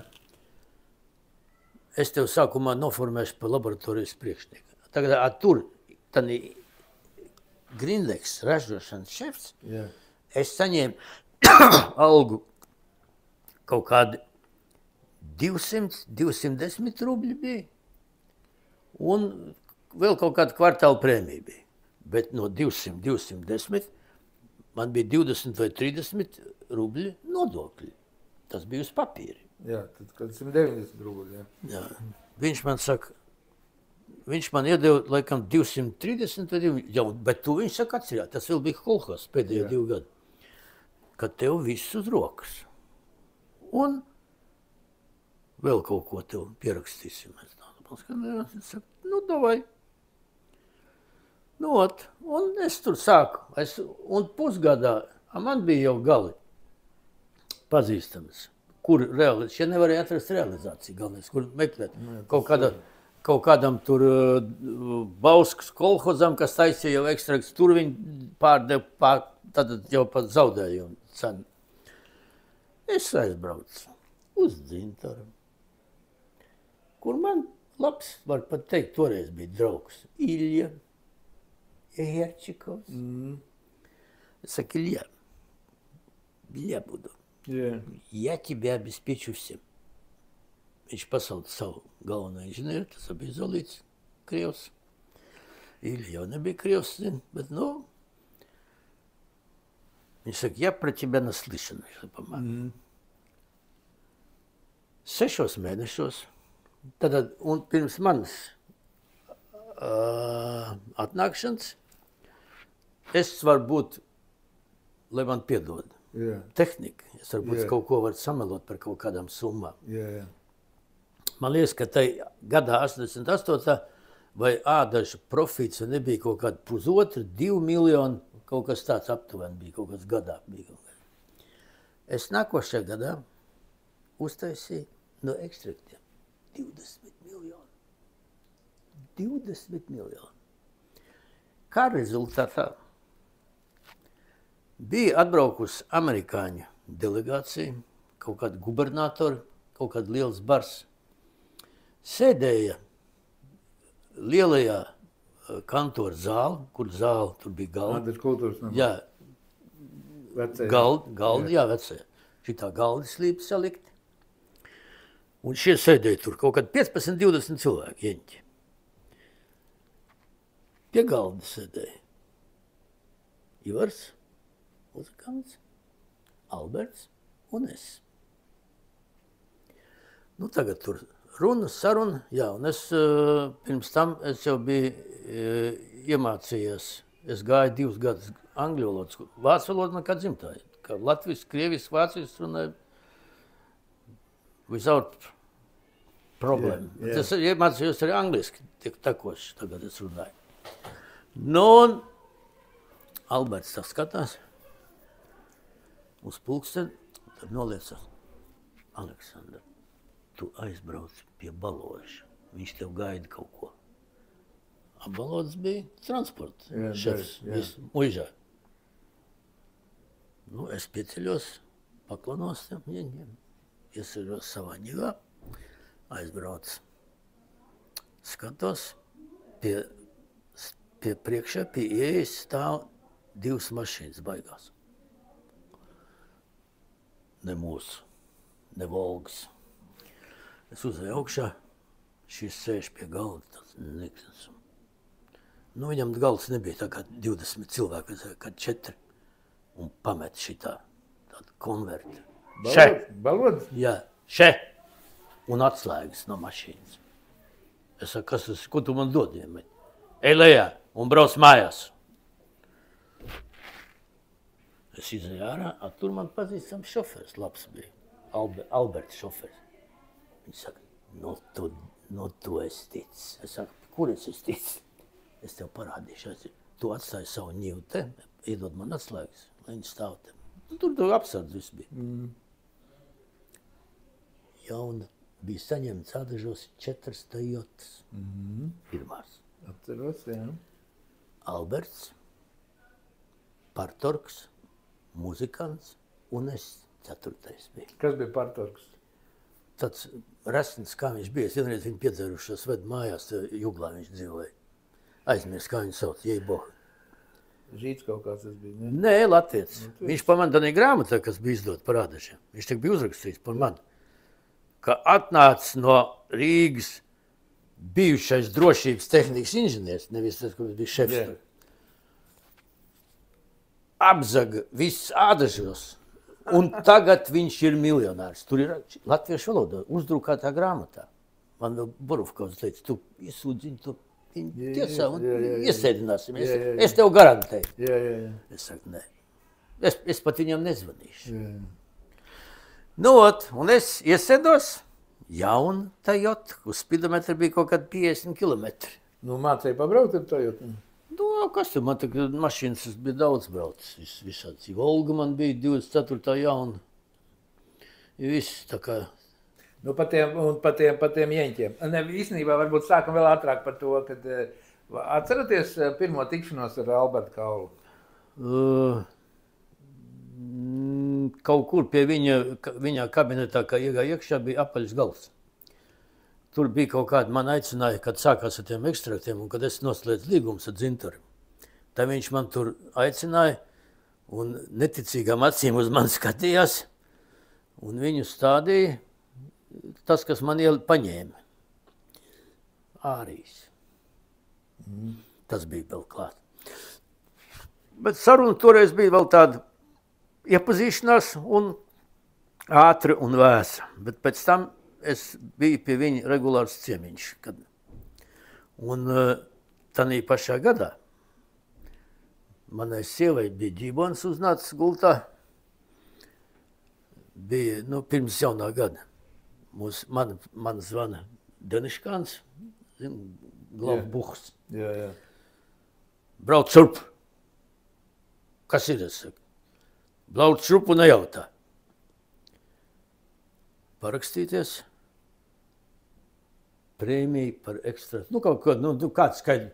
Nav vajadzīgi kāds uzskaidrījumi. Gada prēmija. Jā. To nevar stādīties, kad es izbēru sievai gultā to naudu. Izbēru. 6000 rubļu prēmija. 6000. Tas ir 2 žiguļi, ja? Jā.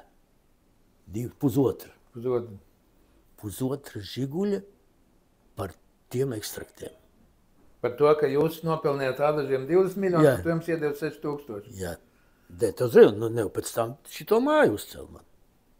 Es pat to māju pēc tam, kad jau bija Alberts prom, es samaksāju visu atpakaļ. Jā. Es samaksāju kaut kas ap 20,000 eiro. Es samaksāju. Bet par to Kaulu vēl runājot, tad Kā jums liekas, kāds viņš bija cilvēks? Kas... Es teikšu skaidru un gaišu. Nevis tāpēc, ka viņš ir aizgājies. Viņš ir izcils, bija izcils, lielisks cilvēks, pie kam neiedomīgs. Un no viņa vismaz es un mani tuvinieki, kas tur bija, kas strādāja tur, nesagaidīja nekad nelietību, ja nedarīja pašnelietību. Viņš domāja pamatā par firmu. Jebkurā, kāds viņš arī nebija, kuram nav nekāda mīnus, tā ir būt muldēšana. Vai nu mīris vai svētais. Jā, bet viņam firma un viņas būtība bija pirmā vietā. Pat tad, kad viņš jau bija, nezinu, vai kreisā, vai labā roka, faktiski klausniecības vadītājs, PSRS, viņš bija.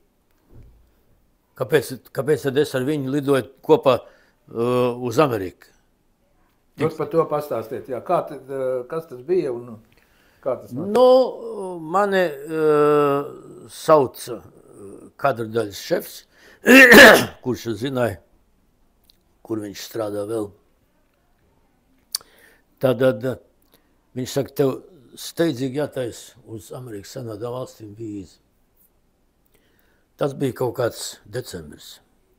Kurš gads tas arī neatceros. Bet tas bija kaut kāds 91, 92, šitas ir kaut kur gads. Tev nekādas problēmas viņu uztaisīt nebūs.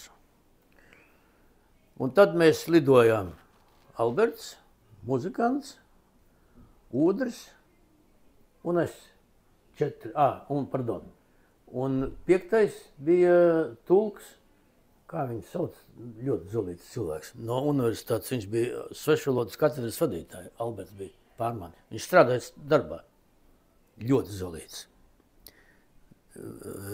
cilvēks. Ļoti zolīts čalis. Čalis gados jau ir stipri. Mēs 5 lidojām. Un mēs lidojām uz Kellogu. Es kādreiz parādīšu. Kad mēs 10 dienas mēs tur bijām. 10 dienas. Nevis 1 vai 2 dienas. Mēs pamatā mēs dzīvojām, to pilsētu neatceros, viņi bija starp jau tuvu Kanādas robežai, uz ziemeļiem no Ņujorkas. Ne Yellowstone, nav svarīgi. Un dzīvojām Graznā viesnīcā, Grazna uzņemšana, ekskursijas. Speciāli mums bija iedots superluks busiņš, Mikritis, mūs vadāja 5. Un šoferis bija labs. Šoferim šita pie jostas bija redzams kolts liels, karājās ārā stobras, neslēpjot. Un tur mēs tikamies un sarunas bija par rūpnicu. Pirmās rūpnicas būve šī reģionā. Tas bija, zin kāds, tas bija, vai nebija vēl 90. Vai pēdējais PSRS gads, kurš bija? Tas sanāca. Pareizi, jo pirmais PSRS rūpnic, Kellogg rūpnic PSRS. Padomju Savienībā. Jā, pirmā. Un ar piegādi visur Vācijai un tā tālāk. Un tā saruna gāja, kā krievi saka, nudna. Tur visādi tie jau visādas čakars un šitā. Un otrās dienas rītā sākās atkal kaut kādi tur padomnieki un vēl mums vajag pasniegt vēl šito skaidrojumu. Alberts, es skatos mierīgi. Šeit viņš sēž galā, es šeit pie labās rokas. Viņš vāc papīrs, viņam saliek tādu kaudzes papīru. Es saku, kas ir? Viņš saka, tam blakus viņam tulks. Ne šķēli, nekā viņam bija tas zešburdi. Pasaka viņiem, mēs braucam mājās. Tas, kas vadīja tos sarunas, tas uzliec galā. Sorry, one second, one time, 1 minute time we need for this problem. Šis izskrēja ārā, atbrāzās viens no viceprezidentiem, atvainojās, ka tas ir pārpratums, ka mēs nepareizi, varbūt, ka mūsu tulks nepareizi pateica kaut ko. Amerikāņu gājieni. Jā. Alberts saka, labi, mēs gaidām 1 stundu, turpinām sarunu. Mēs paliekam tādā gadījumā, ja jūs atvainojās. Un tam mēs vēl 3-4 dienas, un mēs parakstījām to. Tur jau, es jau neparakstīju, Alberts parakstīja tikai dabīgi. Un mums katram iedeva, šitādi es parādīšu, to atvedīšu kādiem.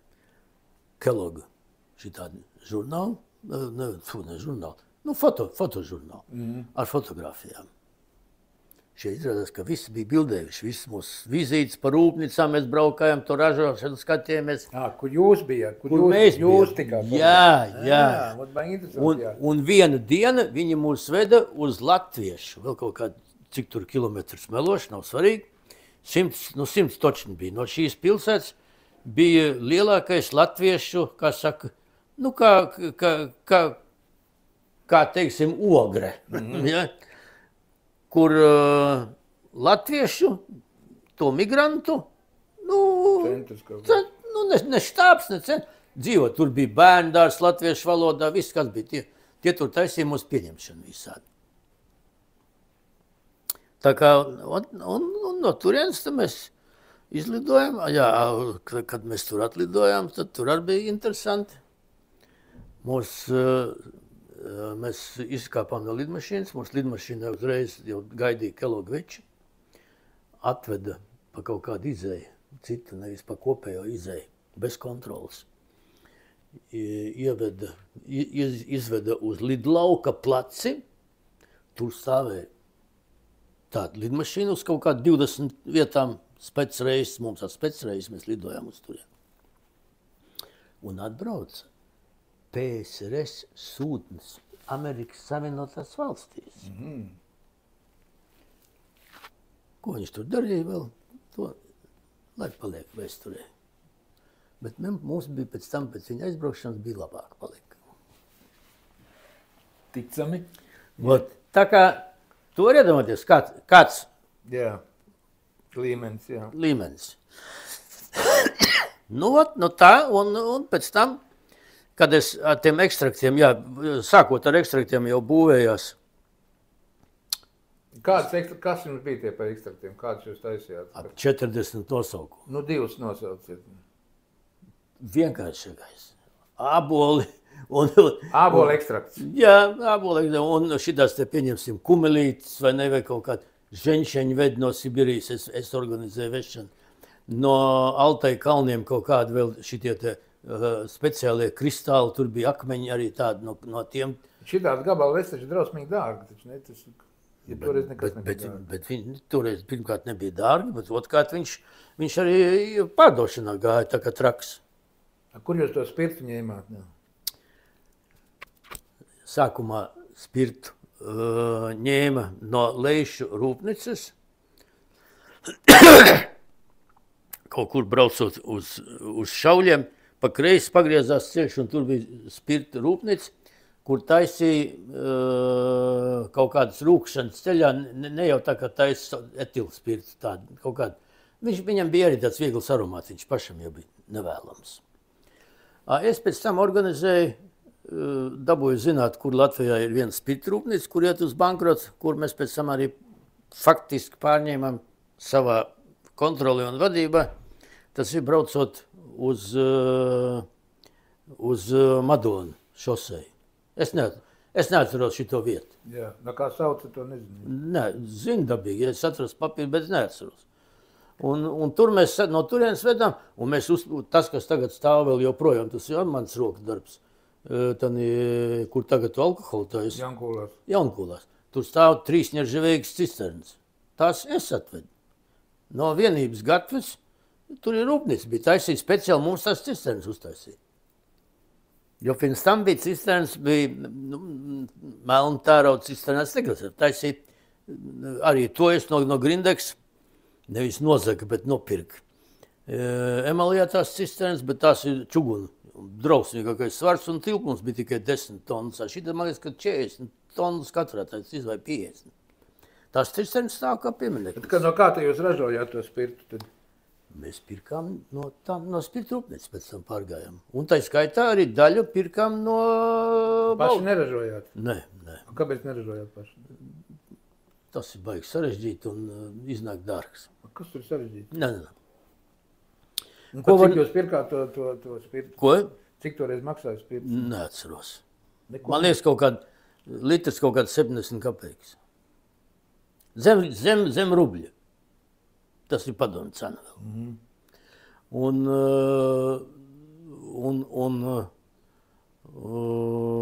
Tā kā... Par to spirtu vēl, tad tur to spirtu taisīja no kartupeļiem, no graudiem, no... Kartupeļi. No naftas, no kā? No kartupeļiem. Un tas, kad tur citi runā, ka tas tur ir labs spirts, tas labs šņabis, nav labs šņabis, tas ir tur tīra manta, nav tīra manta. Atkarājās, to no es kā ķīmītis vēl atceros, tas ir tikai attīrīšanas vaina. Ūdens attīrīšanas? Nē, spirta. Spirta attīrīšanas. Ūdens ir tur bez problēmām. Un kā piemēru var pateikt, kā es jau, kad biju jau strādāju tādā pašā Grindaksā, mums bija tikai laboratorijā mēs spirtu lietojām dienā 1, 2 vai 3 litri, 5 varbūt tās, priekš dažādiem darbiem tur, kad medikamentus sintezējām. Bet es tur nevarēju, atvainojos, paņemt savām vajadzībām tik, cik man vajag. Tad ko es tur nospēru? Es nospēru Čehu šitādu metra augstu rektifikācijas stikla kolonu. Ko tas nozīmē? Tā ir rektifikācija ir attīrīšana. Ūdens attīrīšana. Tas ir, ja tu paņems vienu kastrolu un pārdzīs pāri, destilēs, vārīs, dzēšanāšana, tas ir viens etaps, Tai kolonai ir 15 līdz 20 etapi. Šitādi, iet uz augšu un tikai dzen un sūda aiziet pa otru caurumu un spirts notiek šeit. Es mājās mamma taisīja man vienmēr vīnus no visādiem, no mūsu plūmēm, no āboliem. Es šitos te vīns, ja es viņu pārdestilēju pāri, tad viņam bija smaka, smaka, bet aromāts. Pēc manas destilācijas ar šo kolonu viņš bija tīrs rektifikāts. Un tā mēs strādājam. Pagaid, tad pa ķīmiju bišķiņu vēl. Un tagad, kas tad ir, piemēram, tur rums, kas ir, piemēram, tur kaut kādi tie citi alkoholi, tas ir tas pats spirts, kas ir vienkārši tiek ieturēts kaut kādās tajās mucās, viskī? Konjaks ir tikai tīrs rektifikāts, ieturēts ozolu mucās. Tas pats spirts tikai atkarīgs no tā, kurā vietā viņš tiek turēts. Jā, un vēl kaut kādu piedevu mazliet iedod, minimāli. Kaut kāda spēcija vai kaut kā tāda. Mēs pat bijām, bija ļoti labi bija arī šito te ar Latvijas balzām. Bija Vas. Bijām ar viņu tur. Viņi kaut ko no ādažiem pirka? Nē, mēs no viņiem sākam kaut ko darīt. Bet tas bija pēdējie gadi, kad pēc tam izjūk, jo viņš jau pārdeva viņu. Gavrila, kā es viņu saucu. Un tad jūs to visu, tos ekstraktus tur ražojāt un tirgojāt uz visām pasaules malām? Pasaules malas būtu pārspīlēt, mēs pamatā gāja sociālvalsts. Jā, tas ir Polija. Jā, un mazliet gāja, sāk iet uz Vāciju, bet beidzās sākās šitās te nesaskaņas un tad pārtrauktas. Un tad pārdevu. Ādaži, par cik pārdeva vispār visas ādažas likvidētu akciju sabiedrību, tad pārdeva tam spirtražotājiem. Sākumā tas vācietis nopirka, kas bija tie 2 brāļi, ne brāļi, viņi bija radinieki. Pie viņiem bija daudz, viņi bija no Frankfurt of Main, tur viņiem bija lielākās vīna audzētājs Vācijā. Tas ir Blue Nun, kas ir, Jā, es tur biju, es pie viņiem, es vairākas reizes biju, manā vāciešiem bija šitāds attiecības.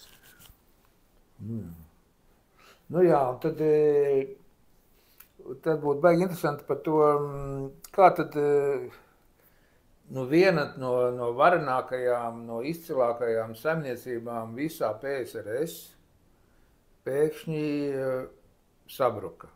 Un īsā laikā pārvērtās par neko. Nu, tur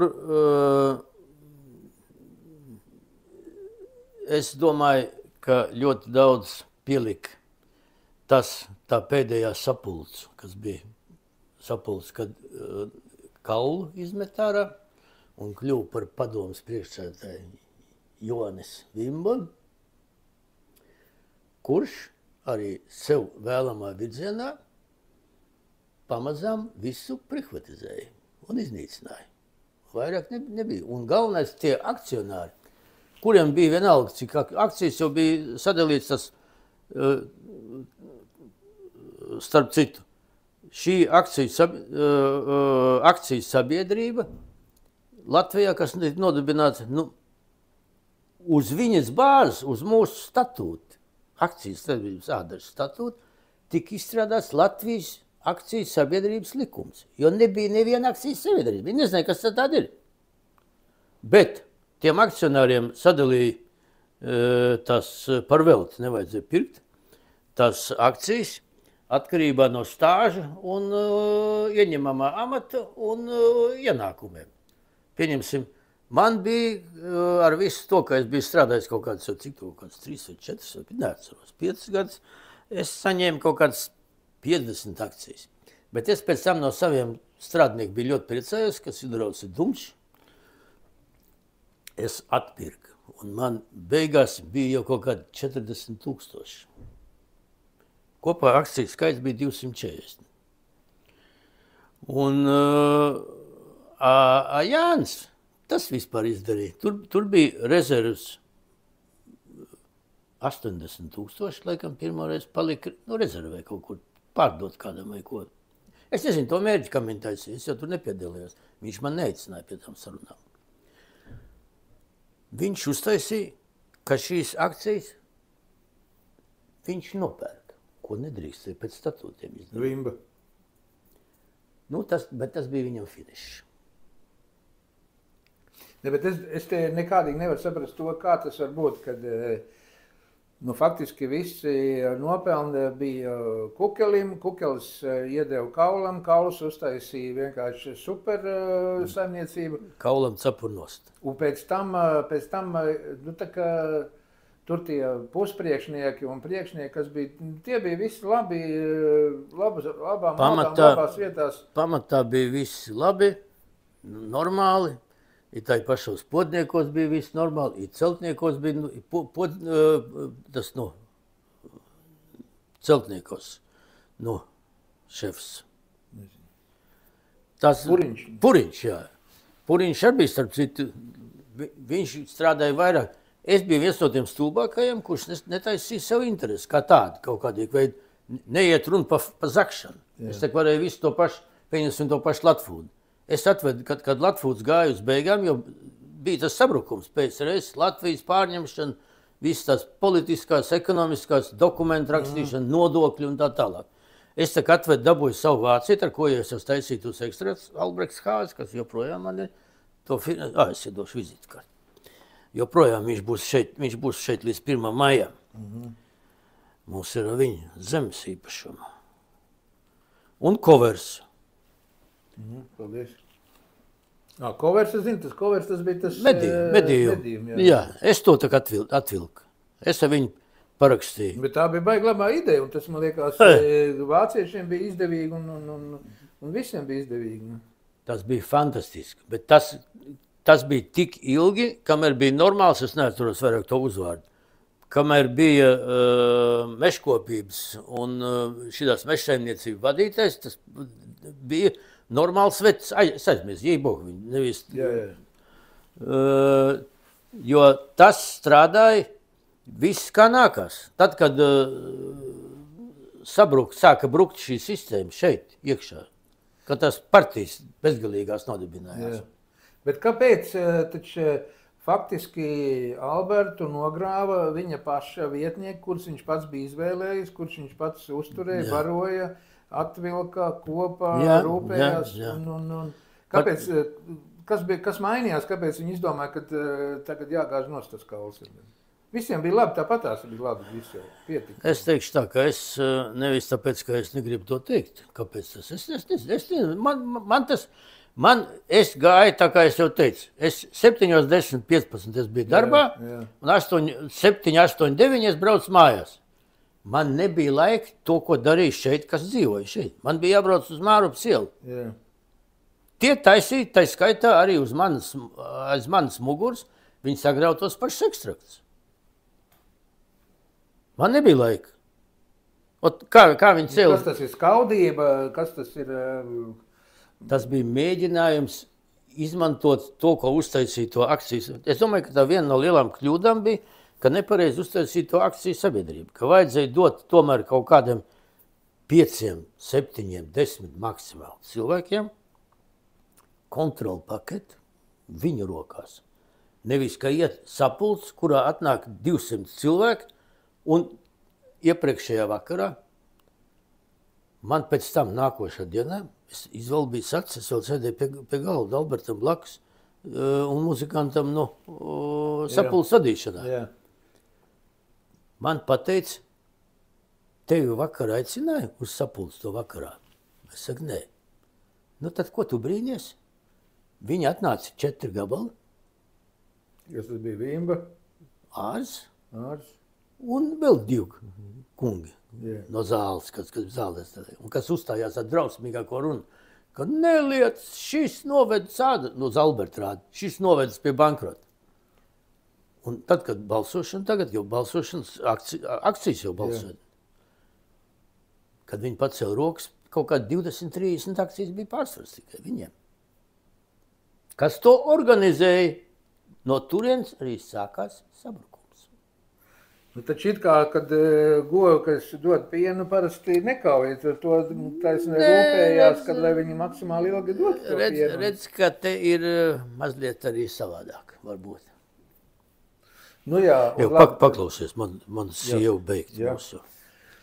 Labi, tad šodien metam mieru un tad tiekamies vēl vienreiz, tad, jā?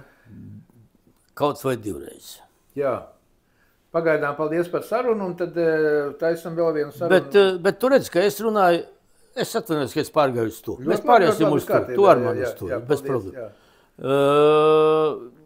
Es esmu atklāts. Jā. Es neteicu, ka ne, šito tēmu es nerunāšu. Jā. Tā nebija. Ļoti labi, jā, paldies, jā. Man liekas, ka tur ir tik daudz nezināmas lietas, un kad īsti nevienam nav skaidrības, un tie cilvēki, kas to zina, arī nemaz nav tik daudz īstenībā. Ja? Un tas bija, priekš ādažniekiem tas bija baisi svarīgs brīdis. Tas bija tāds, kritiska situācija, tas bija lūzuma brīdis. Un tas ir tāpēc arī es domāju, ka tur arī Kaulam tīri personiski sākās visādas problēmas. Kāpēc ādažu koveri aizgāja? Jā. Es atvainojos, negribās rūpības teikt. Jā. Tāpēc, ka viņš pēc nedēļas ielika par ādažu koveru direktoru savu dēlu, cik tur 20 gadu vecs. Un tas 5 mēnešos kovers man atbrauc. Viņš saka, klausies, ar šito Bibi es nestrādāšu. Viņš ir stulbs, viņš neko nezina. Ko viņš var zināt 20 gados? Neko! Vso! Saku, un viņš ko izdarīja? Viņš pārgāja strādāt uz Krieviju. Sibirijā uzcēla baigo rūpnīcu. Nu jā, un mēs līdz ar to zaudējušiem mierīgi vēl varētu tagad gaut. Jā.